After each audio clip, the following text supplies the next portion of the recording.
A woman whose name is Lucia sits at a table, flipping through wedding magazines, smiling to herself. I thought I had found the perfect man.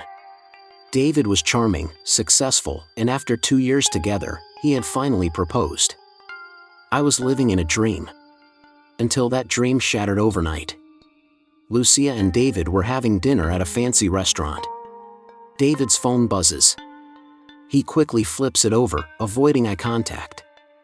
Lucia asked David, "Who keeps texting you so late?" David, forced smile, responded, "Just work. Nothing important." I wanted to believe him. But something in his voice told me otherwise. Later that night, while he was asleep, I checked his phone. What I found made my stomach drop. The text message on David's phone reads, "Did you tell her yet? You can't keep living this double life. The kids miss you." Her heart pounding, screenshots the message and sends it to herself. She searches his contacts and finds a number saved as work. She copies it and pastes it into a search engine.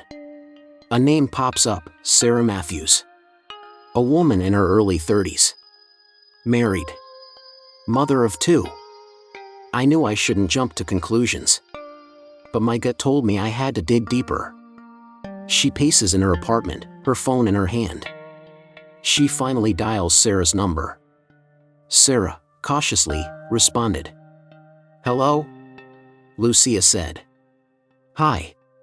This is going to sound strange, but do you know a man named David Reynolds?"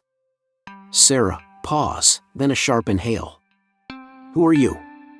Lucia responded. "I'm his fiancé." A heavy silence follows. Sarah, voice shaking. "Fiancé? David is my husband." Lucia drops the phone, the screen flickers as her world crumbles. Lucia meets Sarah at a small cafe, both women sitting across from each other, stunned. Lucia talks to Sarah, as she pieced the puzzle together. David had been married for 10 years. He had 2 children. And somehow, he had managed to keep both of us in the dark. Sarah, shaking her head. "I always thought he was hiding something. I never imagined this." Lucia, whispering. "Neither did I." Lucia and Sarah wait in Lucia's apartment. David walks in, surprised to see both women staring at him, arms crossed. David, nervous smile. "Lucia, what's going on?" Sarah, coldly. "Why don't you tell her, David? Or should I?" David's face drains of color. David responded, "It's not what you think."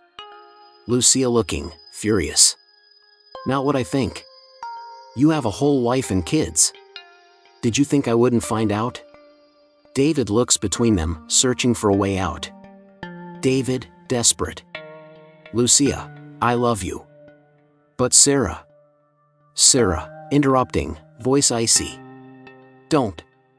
You've done enough." David's bags sit by the door. Sarah and Lucia stand together as he walks out, defeated. In the end, Sarah and I weren't the enemies here.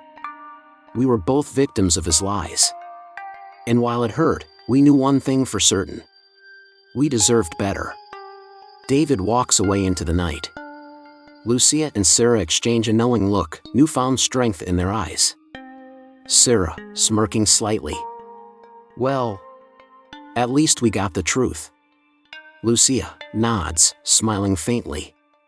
And the last laugh. Lucia sits at a coffee shop, journaling. She looks up and smiles softly, a new sense of freedom in her eyes. They say heartbreak teaches you lessons you never wanted to learn. But hey, race mine, always trust your gut. The truth may hurt, but living a lie is worse.